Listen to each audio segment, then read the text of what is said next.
ভারত এবং পাকিস্তান আবারও টান টান উত্তেজনা শুরু হয়ে গেছে। এখন ভারত এবং পাকিস্তান যদি যুদ্ধ জড়ায় তাহলে কে জয়লাভ হবে?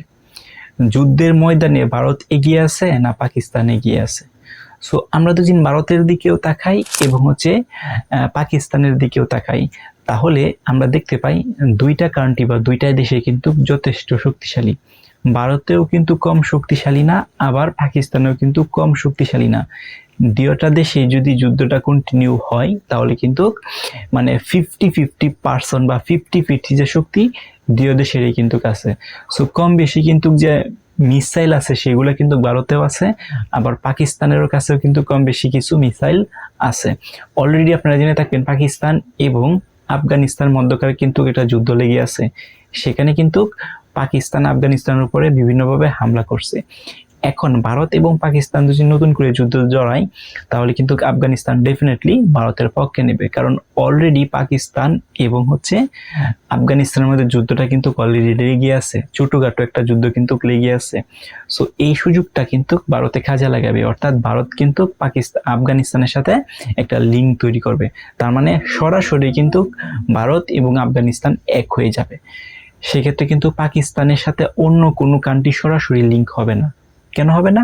কারণ বাংলাদেশের যে অবস্থাটা আপনারা চিন্তা করে দেখেন, বাংলাদেশ কি ভারতের পক্ষ নিবে না পাকিস্তানের পক্ষ নিবে?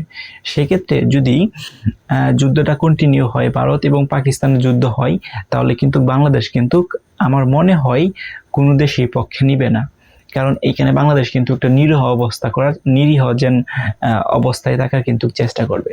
সো এরকম আরো বেশি অনেক কান্ট্রি আছে যে কান্ট্রিগুলো নিরীহ অবস্থা স্বীকার করবে তারা কেউ ভারতের পক্ষে নিবে না, আবার কেউ পাকিস্তানেরও কিন্তু পক্ষে নিবে না।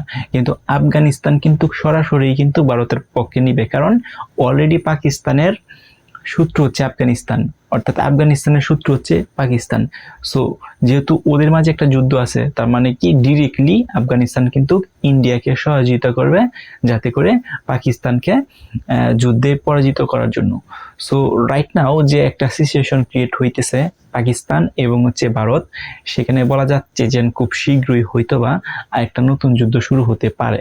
সো এখন পর্যন্ত আমরা বলতে পারি না, বাট যে সিচুয়েশন ক্রিয়েট হইতেছে আমার মনে হয় যে যুদ্ধটা আরো কন্টিনিউ হবে, কারণ পাকিস্তানও কিন্তু খুবই শক্তি সঞ্চয় করে কিন্তু চেষ্টা করতেছে ভারতের দিকে আক্রমণ করার জন্য, আবার ভারতেও কিন্তু তাদের শক্তি সঞ্চয় করে কিন্তু বিভিন্ন প্রকার উস্কানিমূলক কথাবার্তা বলতেছে পাকিস্তানের দিকে। সো এভাবে দিন উস্কানিমূলক কথাবার্তা চলতে থাকে, তাহলে দেখবেন একটা পর্যায়ে কিন্তু ভারত এবং পাকিস্তানের মধ্যে কিন্তু যুদ্ধটা লেগেই যাবে। আর যদি একবার যুদ্ধটা লেগে যায় তাহলে বাংলাদেশ কি আসলেই কারো পক্ষে নেবে? আপনাদের মতামত কি কমেন্ট করে জানান।